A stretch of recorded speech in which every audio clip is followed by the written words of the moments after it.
Magandang araw sa inyo. Karera Tips, November 19, 2025, Wednesday.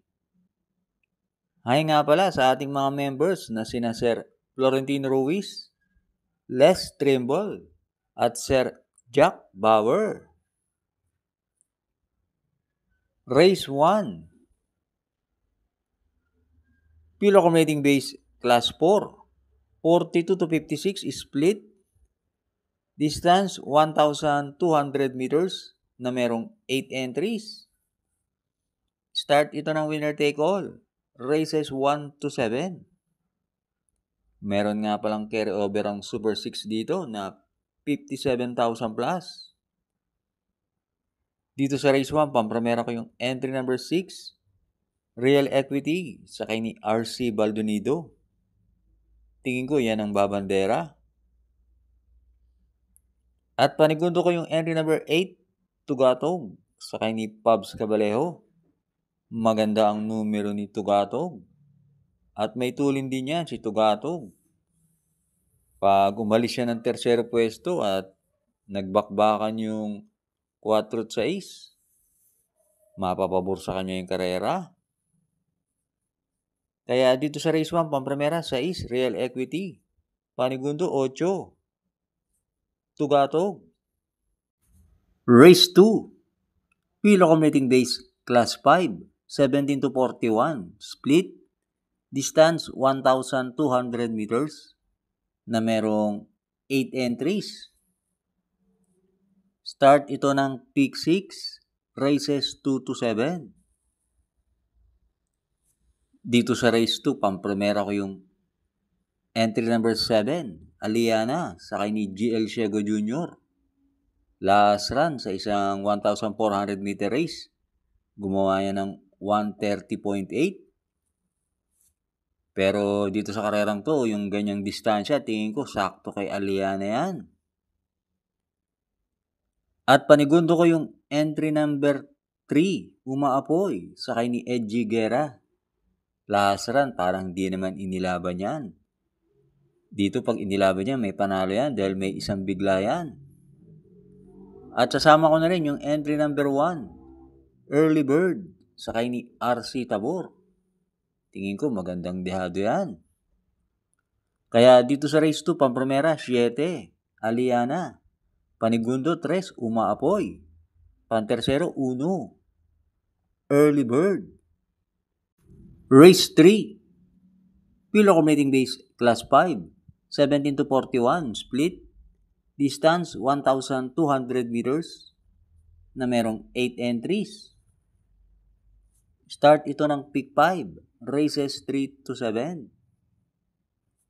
Dito sa race 3, 4 na entries ang tinitignan ko. 3, 5, 6, tsaka 8. Tingin ko yan ang maglalaban-laban. Napili kong pampremera 6, Made for Trophy, sakay ni RC Simasio. 50 lang ang dala niyan at yung kabayan yan may tulin at pwede rin isunod. At panigundo ko yung entry number 8, My Diamond, sakay ni GL Ciego Jr. Sa tingin ko pag inilaban yan, may panalo rin yan. Kung sakaling magbabakbakan sa unahan yung 5-6.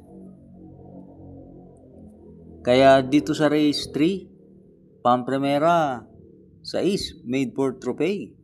Panigundo 8, My Diamond. Race 4, Pilo Accommodating Base Class 5, 17 to 41, split. Distance 1,200 meters na merong 8 entries. Start ito ng peak 4, races 4 to 7. Dito sa race 4, pampremera ko yung entry number 3, Sir William, sakay ni M&M Gonzales. Angkop kay Sir William ang ganyan distansya. Yan si Sir William, laging napapalaban sa distansyang 1-4. Kaya medyo kinukulang. Eto, sakto sa kanya to.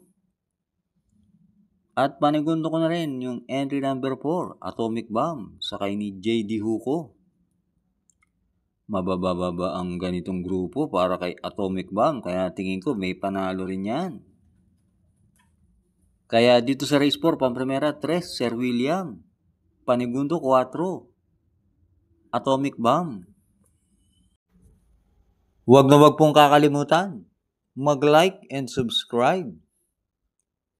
At binabati ko nga pala ang iba pa nating mga members na sina Sir Jun Songko, Ruben Orozco, Ed Conde at Sir Mante Buwan. Race 5 na tayo. Pilo Commuting Base Class 3, 57 to 70. Distance 1,200 meters na merong 7 entries. Start ito ng huling DD1, races 5 to 7. Dito sa race 5, so solohin ko na yung Shiver Me Pink sakay ni CP Henson. Masyadong maganda yung panalo niya nakaraan at matuloy na kabayo yan. Tingin ko walang makakasabay. Kaya dito sa race 5, solo 4, Shiver Me Pink. Last double na tayo, race 6, Pilo Commuting Base Class 5, 17 to 41, split. Distance 1,200 meters na merong 8 entries. Dito sa race 6, Pampremera ko yung entry number 6, Axis Deviation, sakay ni JL Santiago. Tingin ko yan ang babandera. At panigundo ko yung entry number 4, Gold Rush, sakay ni YL Bautista. Tingin ko madedehado pa yan, si Gold Rush. Pag umalis siya ng tersero pwesto, tingin ko pwede niya matsambahan yan si Axis Deviation. Kaya dito sa race 6, Pampremera 6, Axis Deviation. Panigundo 4, Gold Rush. Race 7, Pilo Commuting Base Class 5, 17 to 41, split. Distance 1,200 meters na merong 8 entries. Well-balanced na karera tong race 7. Bahala na kayong magdagdag. Pampremera ko rito yung entry number 2, Iceman, sakay ni CA Reyes. Last run, gumawa yan ng 130.5 sa 1.4. At pwedeng yan ang bumandera. Panigundo ko yung entry number 8, Taipan 1, sakay ni AM Bupete. Parang nagpadehado lang yan sa Inete. Pero may tulin din yan at maigsi lang ang distansya. At pantersero ko yung entry number 5, Adorable Felicia, sakay ni NC Lunar. Kung sakaling magkakabakbakan sa unahan, may panalo yan. Kaya dito sa race 7, Pampremera 2, Iceman. Panigundo 8, Taipan 1. Pantersero 5, Adorable Felicia. Maraming salamat sa inyong pagsubaybay. Good luck sa ating pangangarera this week.